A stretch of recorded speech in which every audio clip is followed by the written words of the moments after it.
Сайн байцгаана уу. Монголын санхүүгийн мэргэжлийн шинжилгээ холбооны ээлжид нээлттэй хичээл эхлүүлж байна. Хичээл 203. Энэ хичээлээр судалж байгаа үзүүлэлтийн хоорондох хамаарлын шинжилгээний аргуудыг авч үзэх юм аа. За хичээлтэй холбогдсон блог нийтлэлийн хаягуудыг энэ дээр зааж өглөө. Эдгээр хаягийн дагуу текст болон зургаар хайлт хийж өөрсдийн мэдэн ойлголтыг гүнзгийрүүлэх боломжтой юм аа. За энэ хичээлтэй холбогдуулан зарим ойлголтыг өмнөх хичээлүүдээс эргэн харах ийм шаардлагатай юм. За энд бол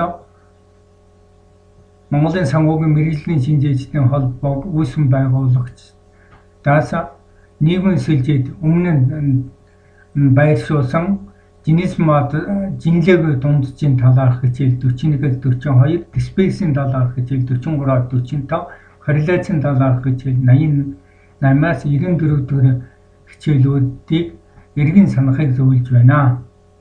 За хичээлтэй холбогдсон тоон мэдээллийг энд харууллаа. За үүнд ABC компани эхний 10 сарын түрээсийн төлбөр Y-т нөлөөлсөн түрээсийн талбай Y-ийн талаарх мэдээлэл энд өгөгдсөн байна.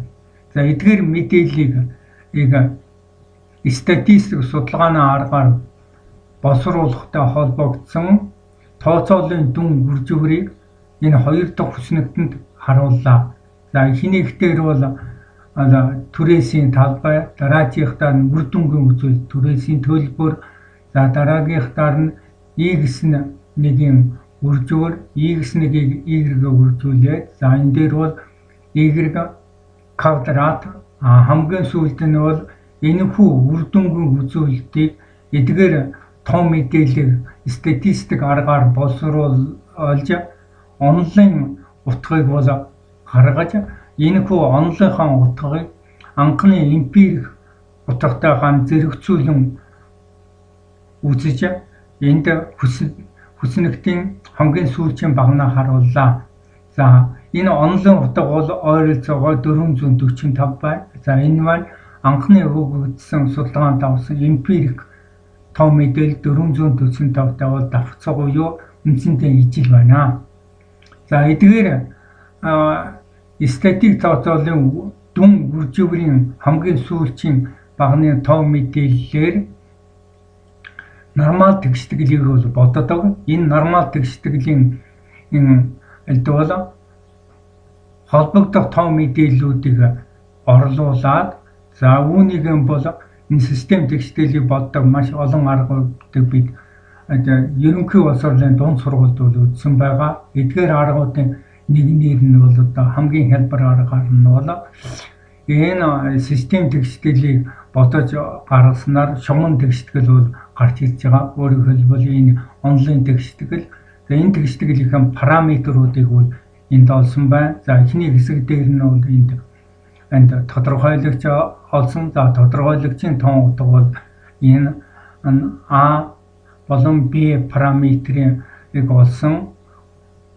Энэ том ёоны хуваарт нь байгааг бид харж байна. За харин хүртүүрт нь бол одоо за энд бол эхний тодорхойлогч байна. Дараагийнхтаар нь бол А-гийн А параметрийн утгыг олохын тулд бол энэ сул гишүүний нэг бол хамгийн уртлын А-гийн коэффициентийн оронд бол энд тавьсан байна.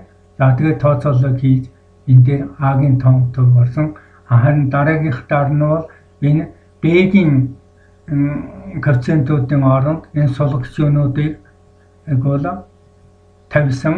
За тэгэхээр бол харин А-гийн коэффициентууд бол хэвээрэн байгаа.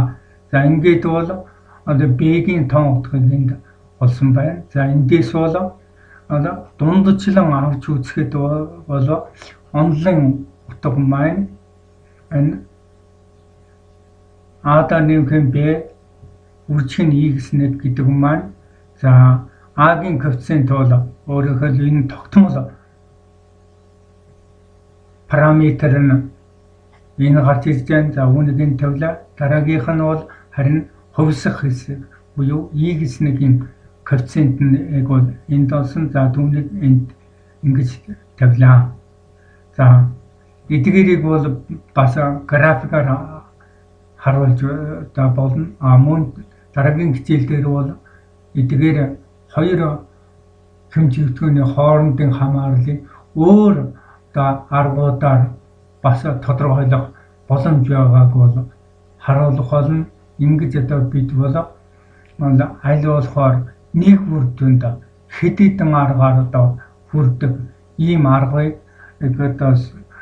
суралцагчид сонсогчдод төлөвлөхийг хичээж ирсэн. За сургалтанд бол нэг л аргыг ихэвчлэн заагаад тэн дээр бол олон хувилбарт бодолтыг бодох энэ арга замыг орхитуулдгийг бол аль болохоор зайлсхийхийг бодож ирсэн юм аа. За ингээд өнөөдрийн хичээлийг өндөрлж байна.